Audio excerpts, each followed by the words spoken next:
This started out in life as a standard Nissan Skyline R33. But then a Japanese tuning company spent £150,000 on the engine. So it now develops 1,000 brake horsepower.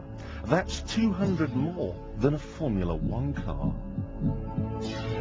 It's not some fragile racing car either. In the last 5 years since it was built, the owner tells me it's never once broken down. And it's full of luxuries too. Leather seats, carpets, it's all very civilized. And yet there is something a bit odd. Like, for instance, I've got 3 boost gauges down there in the glove box. I've got another one here. I've got a water temperature for the front of the engine, a water temperature for the back of the engine, and a water temperature for the middle of the engine. I've got exhaust temperature gauges. I've got an oil temperature gauge. I've got an oil pressure gauge. Overkill, do you think? I don't.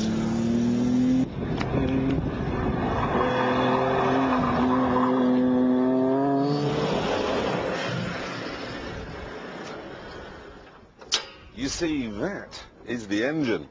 And these things here, well, they're the turbochargers. And look at the size of them. Could suck leaves off the pavement as you drove by with those.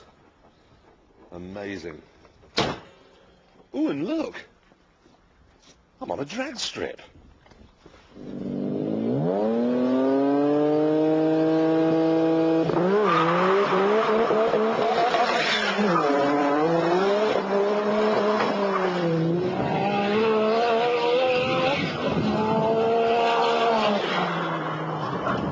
This astonishing car does 0 to 60 in 2.8 seconds, 0 to 190 in 12 seconds. Its sister car has been timed at 234 miles an hour.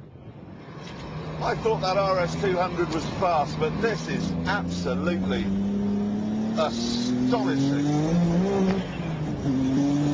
And how are you supposed to keep your eye on all these gauges when... Whoa, you're coming up to a corner and you know you're going to understeer around it. That locking rear diff does not seem to be doing its job.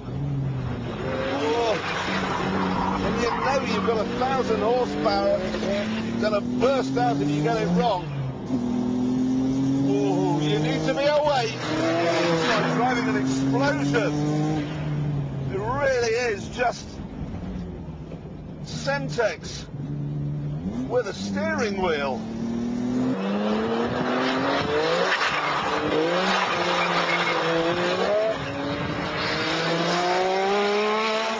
Now, if you want to buy this car, it's currently for sale at £50,000, and that's amazing value because, if you think about it, it costs 3 times more than that to build.